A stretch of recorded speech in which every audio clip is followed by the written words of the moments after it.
Welcome to Fat Chicks on Top. This podcast contains frank discussions about the body, sexuality, and occasionally uses swear words, which may not be appropriate for people under the age of 18. This podcast also uses facts, statistics, and mathematics, which may not be appropriate for liberal arts majors. And this podcast relies on science and reality, which may not be appropriate for evangelicals.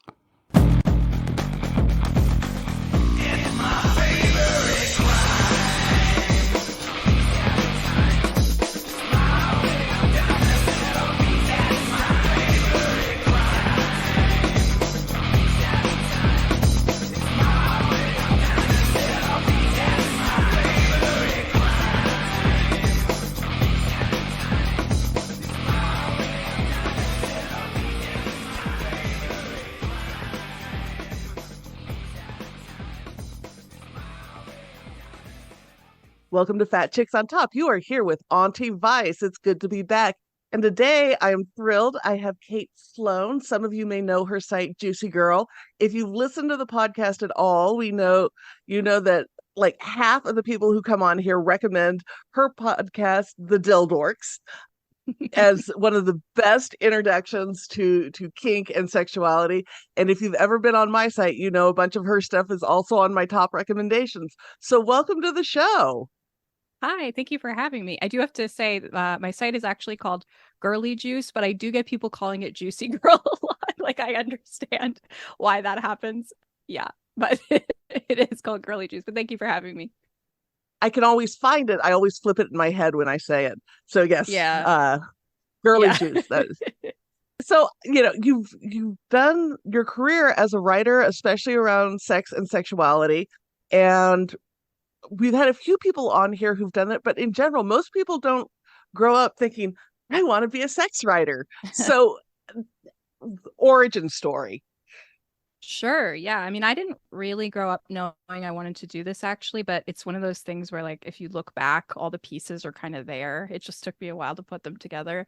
But I had ambitions for a long time of wanting to do musical theater and wanting to be a singer-songwriter. And then when I finished high school, I took a year off before I decided what to do, like what to major in for university. And in that time, one of the things I did was I applied to work at a sex shop. And I didn't even get an interview. Like, they didn't respond to me at all. But like, in the process of applying, I was like, I should probably sort of brush up on my sex toy knowledge. I had always been sort of a sex nerd, always been interested in sexuality, and like been listening to sex podcasts and stuff from a young age. And I started looking at stuff online, and I found sex toy review blogs. And I had always been a good writer and like gotten good grades in English class and stuff. And I was like, maybe just like, for a year or even a summer, I'll start a blog and maybe I can get people to send me free sex toys and talk about them. And I started that when I was 19, and now I'm 31. And over the course of the past 12 years, I've blogged for a lot of that time. I've kept the blog going, but also I've written a couple of books on sexuality and related topics. And I've been a journalist. I've been writing for sites like GQ and Cosmo and Glamour. And I started a sex podcast, and I've just gotten an opportunity to do all these really interesting and cool things within the sexuality space. And it's fantastic. So I want to talk about a gap year because I taught at university for a while. And I know when I went through school and now seeing, other generations go through, there's a lot of pressure in high school to go directly to college and go directly into that 4-year. Gap years are being more talked about. How'd you decide that you needed that year? It's a really good question. So I went to an arts high school that was like fairly liberal and relaxed. And one of the things that they offered was a 5th year. You could just stay for a 5th year and take additional classes. And it was often people would do it so that they could get their grades up for better like university applications. But I didn't really have a need to do that. I just like didn't feel ready to leave. Like, I just really felt like this was my home, this was my community, and I wasn't really sure where I wanted to go next. And so I took a 5th year, and I took a lot of classes that I hadn't been able to take and sort of focused in on stuff that made me really happy, like creative writing and visual art and improv. And during that year, like, I still didn't really come up with what I wanted to do, but I applied to a bunch of programs, and I ended up getting into a program called Arts and Contemporary Studies, which was like very sort of general humanities. And I wasn't feeling great about it, but I was like, I guess this is what I should do if I don't really know what I want to do, because I could probably do a lot of different things with a degree like this. And I showed up on the first day and I started crying and I just didn't stop crying the whole day. Like I was Oh, going to all these different classes and just quietly crying, and something just felt wrong. I was scared, I was anxious. And I talked it over with my parents and I kind of decided like I don't think I'm actually ready for this. I don't think that this is right for me. I don't know what it is though. So my parents were very, very helpful. I was very lucky and they helped me withdraw from the program, get my money back. And I took the year off to think about it. And at some point during that year, I went to this like convocation ceremony at my high school and I saw an ASL interpreter on the stage. And I was watching this person. I was thinking about how like ASL is something that I had always been kind of interested in. I was like, huh, like I wonder if I should like go study ASL. But as soon as I had that thought, I was like, maybe I should study something that like I've done before and that I know I'm good at.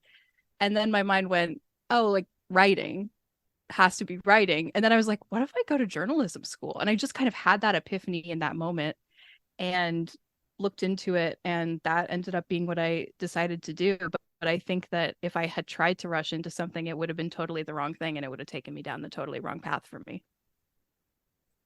well, and that's what I've seen with kids who come in and they're not ready for college, but they feel a need to stay. I Mm-hmm. am a big proponent of taking that extra time to figure it out, and it sounds like it worked really well for you. Yeah, I think it's wild that we try to essentially make kids get on the track for their adult career when they're like 18. Like nobody really makes great decisions when they're 18. I certainly didn't. So it seems odd to me. Yeah, I've never thought of 18-year-olds as competent decision makers, but Yeah. we do that in university. Um, so you got a degree in journalism, which is a little different than a lot of the sex writers we have on the show who go into psychology or human sexuality. How has that journalism background influenced how you write and how you think about sex? I was very lucky in that the school I went to allowed me to focus on sex journalism for a lot of the stuff that I did during my degree. Like it was even in my entrance essay. The question was something like, tell us about a piece of journalism that has influenced you and made you want to become a journalist. And I wrote about this essay by Grant Stoddard, who I think was writing for Vice at the time, that was about it was sort of a like firsthand experience essay about going to a massage parlor to get a hand job. And I just thought it was so funny and so well written and also a little bit journalistic, and that like it gives you information about what this is like and how to maybe do it if you want to do it. And so I wrote about that and they accepted me and I was I was really surprised, but I was also like, I feel like this bodes well. And I couldn't do sex journalism for all my assignments. I did have to do normal, business law reporting, that kind of thing. But anything that they gave me free reign on, I did on sex stuff. Like I did, my final project for journalism school was an audio documentary series about kink and mental health. And I also minored in psychology at school, which I think was really super helpful for the sex journalism stuff. But I think that the main thing for me is one of the big tenets in journalism is clarity and readability. And the idea is sort of if you're writing for newspapers, for example, you're writing for a really wide range of people who have different backgrounds and different levels of understanding of different topics. And I think that that has been really helpful in writing about sex because so many assumptions are made when we talk and write about sex in terms of what people already know or what people should know, what people should be good at. And I really try to come at it from a place of like non-judgment and not making a lot of assumptions and trying to be helpful because so many people bring so much shame to conversations about sex. And I just really want to get rid of that if I can. It's one of the reasons I recommend your stuff because I come at it from a backward end. I was an academic by training. Mm. And so when you write for academics and policy, it is very jargon laden and there's a lot of assumptions of what your base knows. So learning to write in a way that's clear for the average person, for me, took a lot of untraining. Mm-hmm. And I think with your background, it comes across, and I think it's one of the reasons so many folks on the show recommend your stuff is Thank because you. it is accessible to a very wide group of folks. Thank you. I really appreciate that. Yeah, yeah.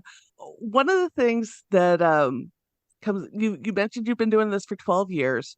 What's been some of the most surprising things you've learned in those 12 years of working in sex and journalism and writing?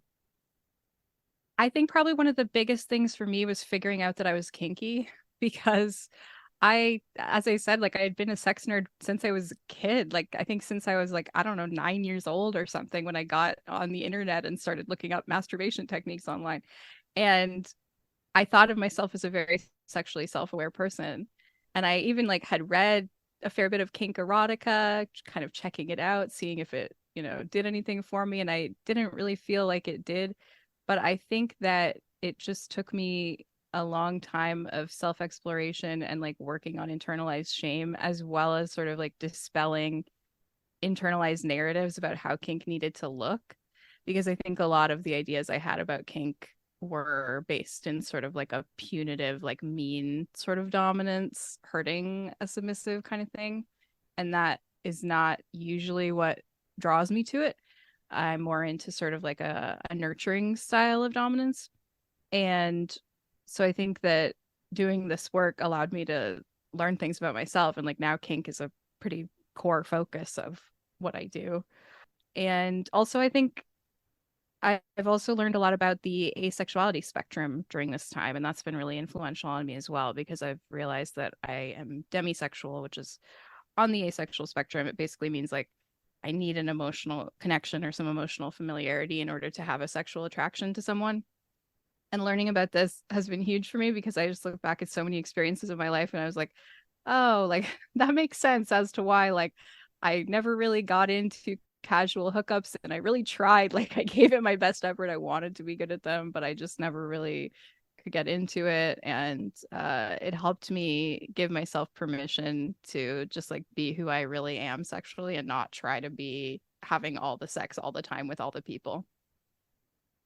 That's fantastic. And I love that you come at dominance from a more nurturing perspective and a more connected perspective, because I think for a lot of people, the image, especially of anybody who's femme, of dominance is like the angry German lady yelling at you.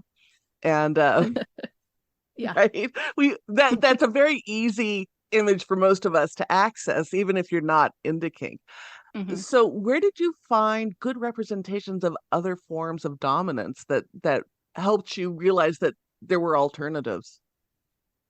So I'm a switch. I would say I'm kind of more submissive leaning for the most part, but Mhm. like definitely my dominance has come up more and more in recent years. And I think that what really made things click into place for me was discovering Daddy Dom Little Girl as a kink, because that's just like a dynamic that typically has a lot of nurturing built into it. And I also really liked the age play element of it. I think like I was a kid who was always sort of the smart kid and the oldest daughter. And so I think I felt pushed to act more mature than I was from a pretty young age. And so to be able to consensually regress in age or in persona like that with a partner who I trust and who accepts me is really, really special.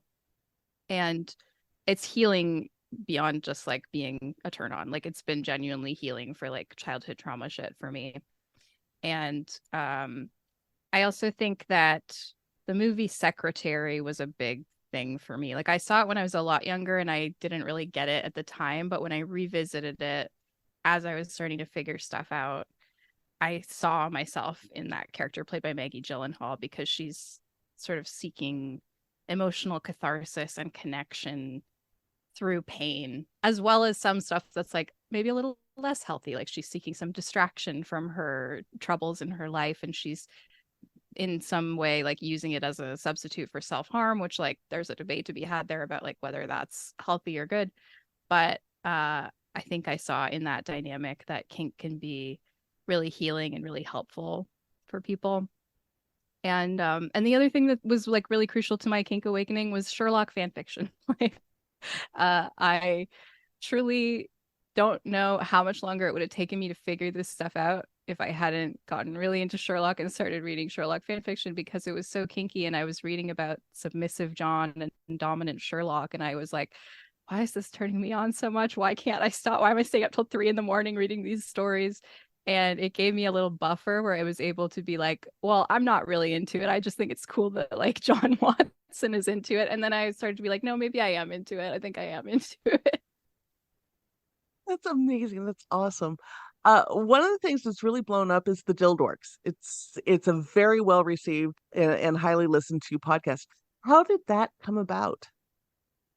Yeah. So my best friend, Billy Lore, who is an indie porn performer, I met him at a sex bloggers retreat in 2015. It was a bunch of us getting together in a beach house in Oregon, and it was organized by my friend Epiphora, who's a sex toy reviewer.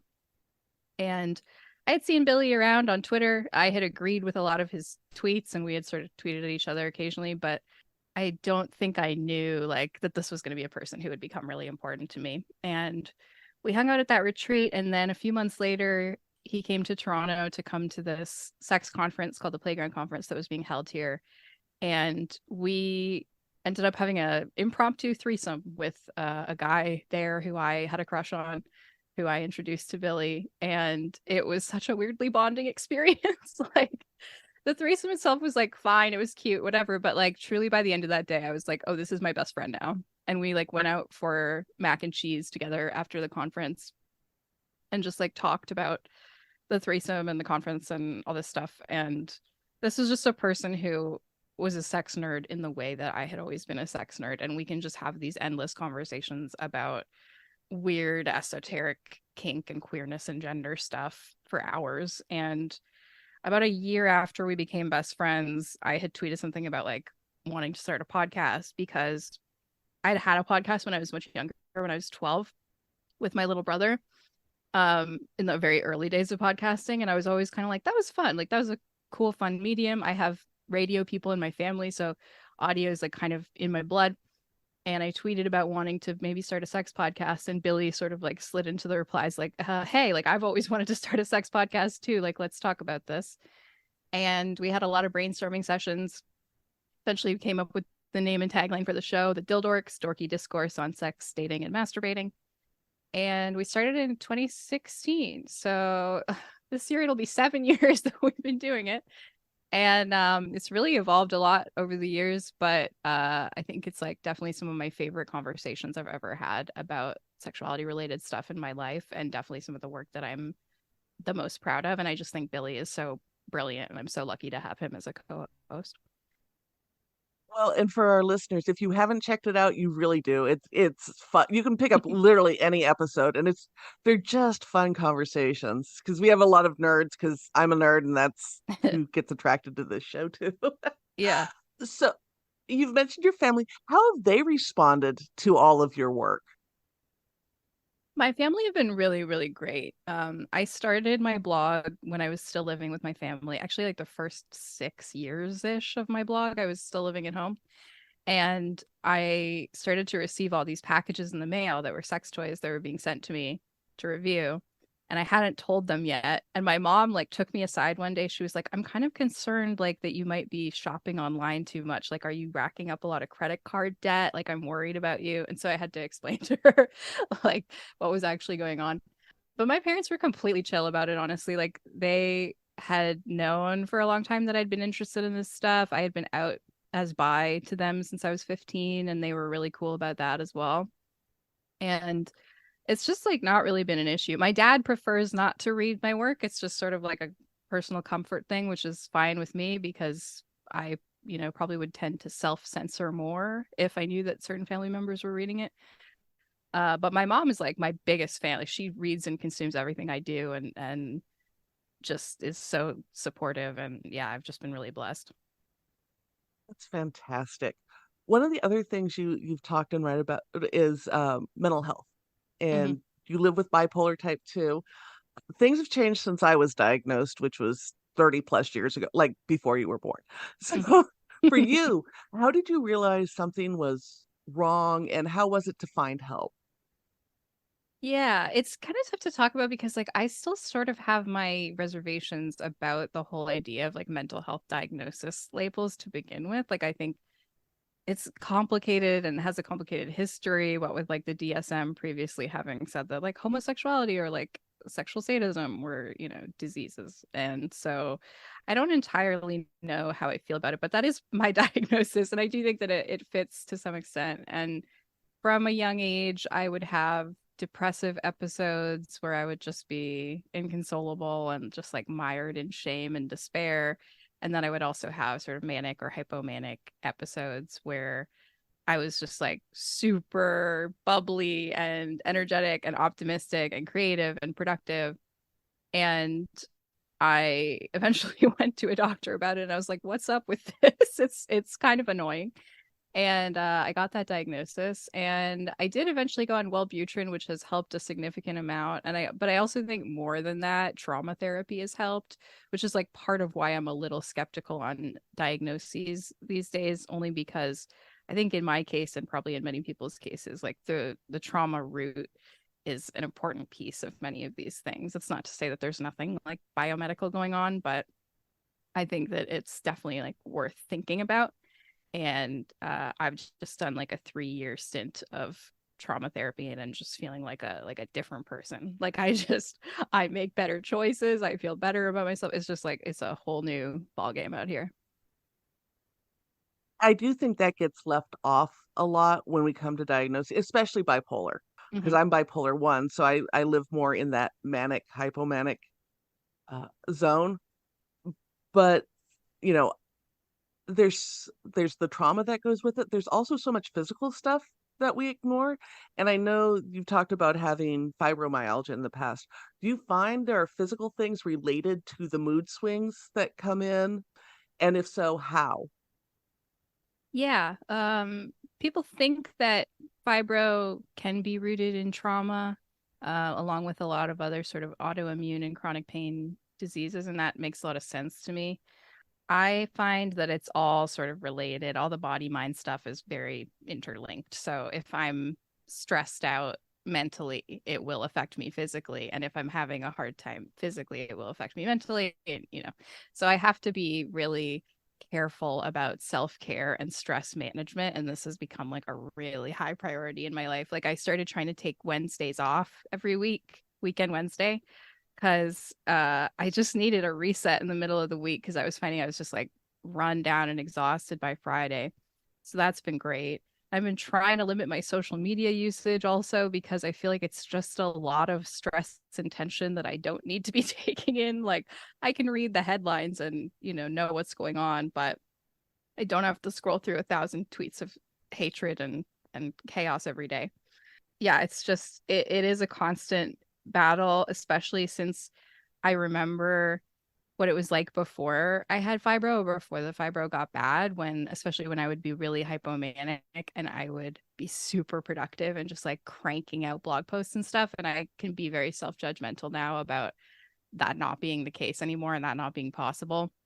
But that's just kind of how it goes. And I do occasionally have manic episodes where I'll get like really obsessed with something and just like crank out thousands of words. And that's really exciting still when that happens. So it does change when you have any type of chronic pain disorder, it does change how you move through the world. The other thing with chronic pain that often comes up is anybody who's in a feminine body, it's often seen as you're just seeking attention, you're making it up. Did you get any pushback in trying to get help for the pains you were experiencing? Yeah, I had a terrible doctor who had been my doctor since I was in my, I think, early teens. And I went to see her for about 6 years on and off, just every time being like, also still having that thing where my whole body hurts all the time. Do we know if there's anything I can do about that? And I was sent for tests, a number of different tests to see if it was something joints related or what have you. And nothing really came back. And my doctor was just like, I think it's just depression related pain, which is a thing, but also that's not super helpful. And I didn't feel like there was really enough due process in terms of finding help.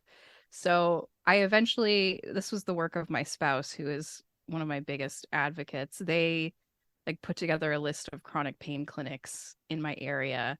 and told me to basically go to the doctor and be like, I want you to refer me to one of these because I think I have fibro. And I went, and it was really hard. I have a really hard time with this type of interaction. And the doctor even was like, I don't know. I don't think that that's like really going to help. I don't think that there's a reason to do that. And I was like, no, like this is really important to me. So I got referred. I got the fibro diagnosis. I was referred for programs that could help with things like mindfulness for pain and exercise for pain, and also was connected with some information about using cannabis for pain, which I had been doing anyway, but it was helpful to like talk to an actual doctor about that. And yeah, it's just amazing how I think fibro in particular and other like sort of invisible illnesses or invisible disabilities are just so discounted, and mental health falls into that as well. And it's something that I have like a lot of imposter syndrome about still, because I look at myself in the mirror and I'm like, you look fine. You look like you could totally do all the things that are on your to-do list today. What's wrong with you? And it's like, well, I have to listen to my body. That's really important. How has the process of getting comfortable with that? Because as someone who's gone through that, who was able to do all the things all the time and it wasn't a problem, and now it's so much about taking care of the body. It's a hard process. And for Mhm. me, I know there was a lot of grief with not being able to do what I used to do. For you, adapting to where your body is now, what was that process like for you? I think my spouse is one of my biggest allies in this regard, and it's still an issue. And I would say, like, almost every day when I talk to them, they say, like, well, how was your day? And I say, I don't know. I didn't get as much done as I wanted to, but it's okay, I guess. And they will almost always be like, well, yes, you did though. Like you got a ton of stuff done. And they're like, list it to me. And part of that is I have a to-do list that I keep in a note that we both have shared access to as part of our DS dynamic. And so they can see what I'm doing. They can see what I'm actually getting done. And so they will remind me, like, that's actually a lot for someone in your position, and you have to have self-compassion. And the other thing was, as part of the trauma therapy process, the main modality of trauma therapy that I've been doing is internal family systems, which is a thing where you sort of talk to different emotions and parts of yourself as if they were like actual people. Um, and so I've had sort of these conversations with the parts of myself that are like young and scared and are the roots of these feelings of inadequacy. And I can sort of sit down with them and go like, okay, you're really scared because you feel like you didn't get enough done today. Like, what are you scared that that means? What are you scared is going to happen because of that? And I can just like listen to their concerns and give myself a hug and ask like, what can I do right now to help you feel better about this situation? Whether it be get one more thing on the to-do list done so I feel good, or whether it be like something really relaxing, take a bath or whatever. And that's been really helpful because I think when you don't examine that feeling of just sort of like panic and self-judgment, it just sort of stays. And I think you need some kind of method to be able to work through that, whether that's IFS or journaling or talking to a therapist or talking to a friend or whatever it may be. You mentioned that it's also crept into the DS dynamic.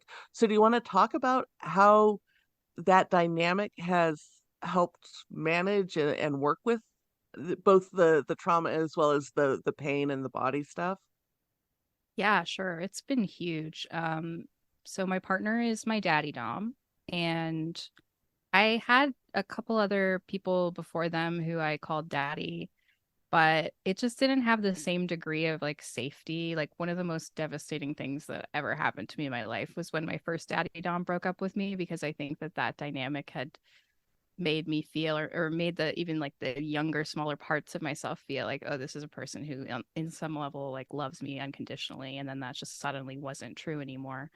But with my spouse, we've been together about 5.5 years. We've built this dynamic that feels very trusting and safe, and they are very interested in helping me foster emotional safety, but also helping me with my productivity.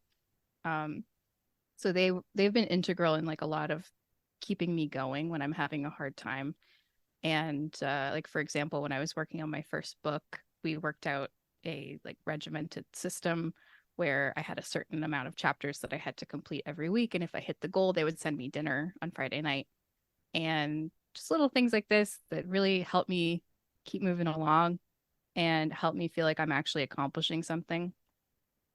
And I also think with the fibro and with the depression and anxiety and whatnot, sadomasochism has been really super helpful for me. And my partner has a very good understanding of like when I might need that and what I might need out of it. And so some of the most intense and connective scenes we have are when I've had like a really tough day and they will give me a spanking and be saying stuff the whole time like, you are such a good girl and you did so well for me today and I'm so proud of you and you're smart and you're accomplished and you're talented. And something about the combination of hearing those types of things while I'm receiving pain just like makes the tears come. It just like hits the cry button and it just like brings on this big cathartic cry, which is really helpful for sort of like resolving that stress cycle and calming down. So that's been great. I think that's fantastic. I actually got a text from somebody the other day that says they they they are just discovering kink and they're like, I'm sitting here and I really want to cry, so I'm telling myself, you need to cry, you need to cry. And I realized I was just really a Capricorn with that, which made me like trying to project manage your crying, right? And I'm like, Yeah. no, kink can be really helpful for that in a very Yeah. positive way. Yeah, and Hmm. the crying can be feel wonderful, especially after a really crappy day or week. Yeah, absolutely. That's funny that you say that because my partner is a Capricorn and it definitely like comes through in the way that they dominate me. Like they're like very organized and regimented about it, which I really appreciate. Yeah, there's some truth to that. Um, how has both the fibro and the bipolar affected your sex life? Hmm. Well, one of the things that I feel very lucky about, oddly enough, is that my relationship is long distance. We're currently trying to bridge the gap. I'm in the process of a green card application so I can move to the States, but for 5.5 years we've been long distance. And so a lot of our sex, probably, I don't know, 80% of the sex we've had has been phone sex. And I have actually, I always used to think I could never be in a long distance relationship because I like sex too much. And I also used to think I could never really do phone sex because that just seems awkward to me. But being in this relationship, I've actually learned how much phone sex is super helpful for me with both my mental and physical health stuff. Because if I'm trying to have sex with someone in person, first of all, there's a lot more physically moving around. But secondly, there's just sort of a higher toll energetically in terms of I just have stuff going on. Like, what does my face look like right now? And like, did I remember to shave my legs? And, just all this stuff crowding my brain that just doesn't really need to be there when we're having phone sex. And so it still feels very intimate and very connective and very sexual. And like, there's pleasure and there's orgasms, but it doesn't require as much physical or mental energy of me. And it doesn't require me to look good or even to have showered recently, which sometimes can be an issue with depression or fibro. And so that's been really great. I other than that, I would say like there's just physical adjustments that I need to make that I didn't used to have to make, but they're not that big of a deal. Like I really like giving blowjobs and I need to put a pillow down under my knees now to do it. Stuff like that. But there's a lot of physical positioning aids out there, of course, and different ways of dealing with these issues. So it hasn't really been that bad. Right. How did you get comfortable with phone sex? Because for a lot of us, it's awkward, especially at the start.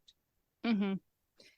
Yeah, I think for one thing, it's important to figure out what you like about sex that can be translated to that medium. Um, I really like being told what to do for one thing, which you can definitely do over the phone. The other thing is my partner and I have had a lot of conversations about topping and bottoming in the kink sense and how we both feel about both of those things in the sense of topping being the one like giving sensation or doing the thing and bottoming being the person receiving sensation or receiving the thing.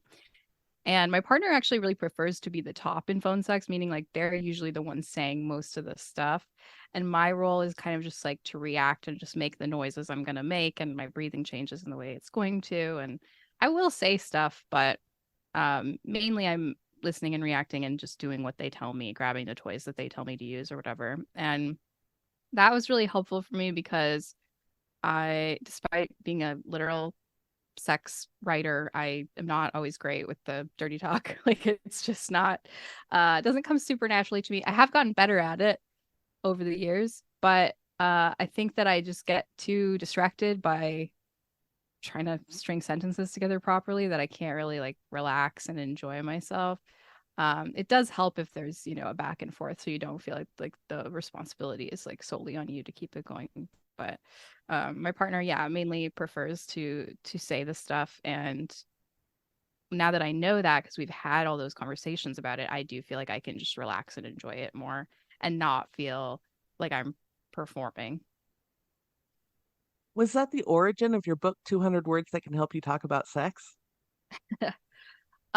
So that was after I did the first book, which was 101 Kinky Things Even You Can Do. The same publisher reached out and they had this series, 200 Words to Help You Talk About. And they said, would you like to do sexuality? And I was like, yes, absolutely. They'd previously done like art, philosophy, psychology. And I was like, that sounds really great. And after I pitched them my list of 200 words, they came back to me and said, actually, would you mind switching it to be sexuality and gender? Because gender is such a hot button topic right now, especially in the UK, which is where the publishers are. And I was really excited to do that. Like, that's a huge responsibility, obviously, like to define, to choose and to define 200 words that are really important in these spheres. But I really enjoyed writing that book.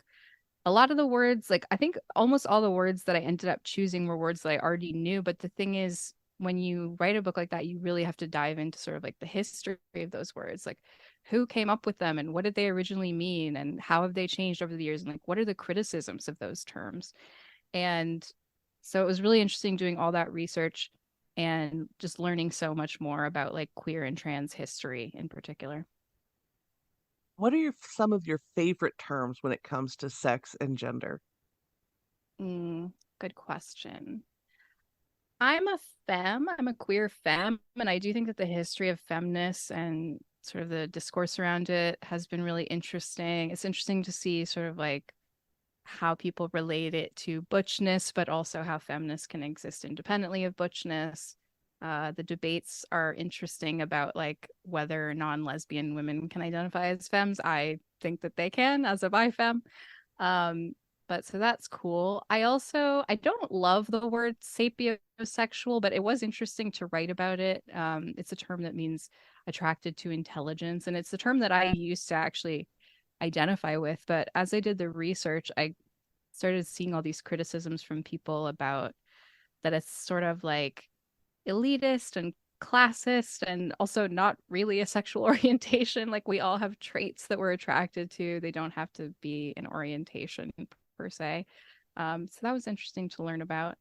And I also like a lot of the words on the asexual spectrum. There's demisexual, there's gray sexual, lots of things there because it's just interesting to see the terms that people have come up with to describe their relationships to sexuality. And when you get into discussions of sexual labels, a lot of people will go, well, why do you even need those? You're just making stuff up now. Like, can't you just be what you are?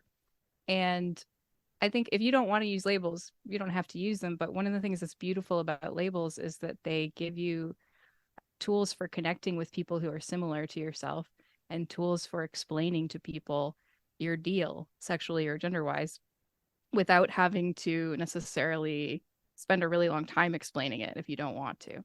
So I really like labels. As a writer, I enjoy words. I think words are cool. I think it's really cool how language evolves. And yeah, I really loved writing that book. Growth of terminology around both gender and sexual orientations has been phenomenal. Mm-hmm. When I started looking at my own gender around 18, 19, this was like late 80s, early 90s, there were no terms for non-binary or gender non-conforming. Um, Mm-hmm. and so to see that evolve and actually have terminology, I think people, especially who are younger, and get, well, there's just so many, don't know what it's like to just literally not have a word that describes you in your language. Mm-hmm. Um, and so yeah, it's really cool, even when they're problematic terms or the history is kind of riddled with controversy. It's fun. Language is Yeah. cool in general. Yeah. Language is really Totally. cool. You talk about being a femme, and I know one of the things you list is that you can't live without is black eyeliner. So Yep. Do you have a favorite? I I am regularly. I love talking. My sister works for Sephora Oh, nice. as an ad manager. So yeah, there's lots of product in the house. Do you have a favorite black eyeliner? I do, and it's come up through years of experimentation. It is MAC Liquid Last in Point Black. And the reason I love it is I am a person who, as I've mentioned, cries a lot. I'm also a person who sweats a lot. Um, I, when I was more sexually adventurous when I was younger, sometimes people would be coming on my face. Like there's just like stuff going on my face. I wanted an eyeliner that would really stay put. For a lot of years, I was wearing this L'Oreal one that like if there was any hint of moisture, it would just immediately come off and that was bad. And so I found the Liquid Last and it pretty much stays on. Like sometimes it'll like flake off if there's a lot of like friction, like if I'm like getting fucked with my face in a pillow, it might not stay on so good, but in terms of like moisture, like it will stay on. It's very black. The texture of it's a little weird and hard to get used to, but I've been using it for a bunch of years at this point, so I'm used to it. And yeah, I didn't do it today, but I love a good winged liner. It's one of my all-time favorite looks. And these things are important, especially if you're a femme. Yeah, totally. It affects how you feel about yourself Mhm. and your confidence and all that kind of stuff, and that's great. It is. So we are in the peak summer months, and we will be coming up on National Kink Month, Folsom Street Fair here in the States. Do you have any events you're looking forward to in the rest of the summer or the fall this year? I might need to take a second to think about that. The thing that's coming to mind for me is there's a local outdoor movie screening series here that I usually go to like at least one or two events of. And last year they screened The Birdcage, which is my all-time favorite movie and just like a queer classic. Like I think one of the best queer romances on film. And that was super fun. And this year one of the movies that they're screening is Brokeback Mountain. And I don't think I ever saw Brokeback in theaters. I've definitely seen it a bunch of times since then, but I think it's going to be really amazing to see this like incredible queer epic on this big screen with like a big crowd of people who are probably also mostly going to be queer. And yeah, I think that that'll be really fun. That sounds phenomenal. And just having other queer people, it's so nice to do big queer events, you know? Mhm. I, Yep. I think that sometimes it gets lost in how important it is to connect with others in your community, Mhm. and how supportive that can be. Yeah, I just went with my partner a week or two ago to the Trans March here in Toronto, which is sort of like we have three main Pride Week events: the Trans March, the Dyke March, and the Pride Parade. And increasingly, I've just felt like the Pride Parade is too crowded and like too corporate, and I just haven't really felt connected or excited about going in quite some time. Um, and we decided to go to the Trans March because my partner is non-binary and they were in town and they wanted to go. And it was just it felt recharging, revitalizing to just be in this huge crowd of queer and trans people and all these people on the sidelines just like yelling their support and holding up cute signs and stuff. And it's just such a good energy. I love it. So, if our listeners want to find you, want to find your work, want to read your books, want to listen to your podcast, plug all the things. Yeah, sure. So it's all at katesloan.com, but some of the places you can find me other than that are my sex blog is girlyjuice.net. Lots of sex toy reviews there. My podcast is The Dildorks. You can find that wherever you get your podcasts. I also co-host another show called Question Box, which is on hiatus right now, but that's a fun one. And you can find me on Twitter and Instagram at girly_juice. And I also do this weekly songwriting challenge on YouTube. If you search me, Kate Sloan, on YouTube, you can find I've been writing and recording a new song every week for a year and a half. And that's been fun. And if you're on Archive of Our Own, the fan fiction hub, my username there is Girly Juice. You can check out all my very smutty Succession fanfic. That's amazing. Sorry, I forgot the Go for it. books. My two books, which you can get wherever you get your books, are 101 Kinky Things Even You Can Do and 200 Words to Help You Talk About Sexuality and Gender. And they're fantastic. And like I said, if you've listened to the show, you know, so many of us recommend Kate's work. We'll have all of those links and more for you guys. I'm going to go find some really smutty Succession fan fiction because that sounds amazing. And Thank you for being on the show. Thank you so much for having me. This was a lot of fun. Yes, and for all of you out there, like, subscribe, hit all the buttons, hit a review, and check out the show notes because we'll have all the links to Kate's work.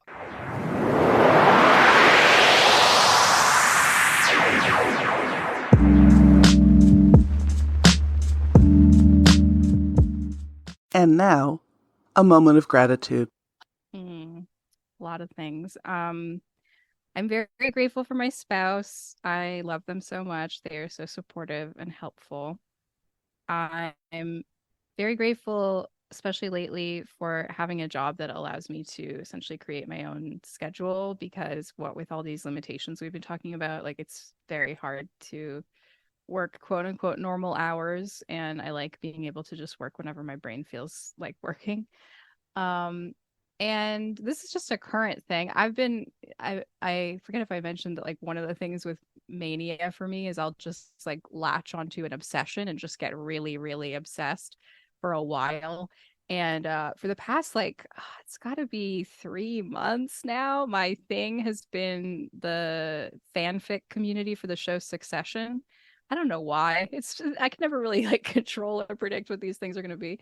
But I've been writing and reading a lot of Succession fan fiction. And I'm just like very grateful for that community right now because it's just like there's so much enthusiasm. It's nice to get compliments on my writing from people who like don't even know like what else I'm doing in the world, and they're just like responding to the stuff that I'm doing. And it's just nice to have like one of the things I love most about the internet is that it can help connect you with people who are obsessed with the same things as you, which just like didn't exist before that in the same way.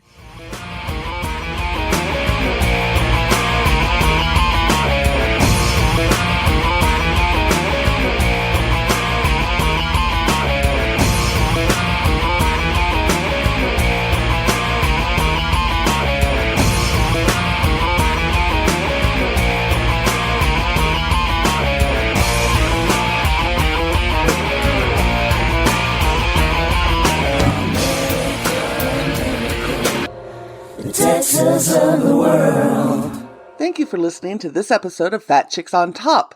Please like, subscribe, and review our podcast on whatever platform you listen to it on. If we like your review, we may even read it online. This has been an Auntie Vice production. Producer and host, Rebecca Blanton. Audio production by Sharon Smith. Music by David Manga. And more music by Sharon Smith. For more information about Fat Chicks on Top, please visit our website for all things Fat Chicks at fatchicksontop.com.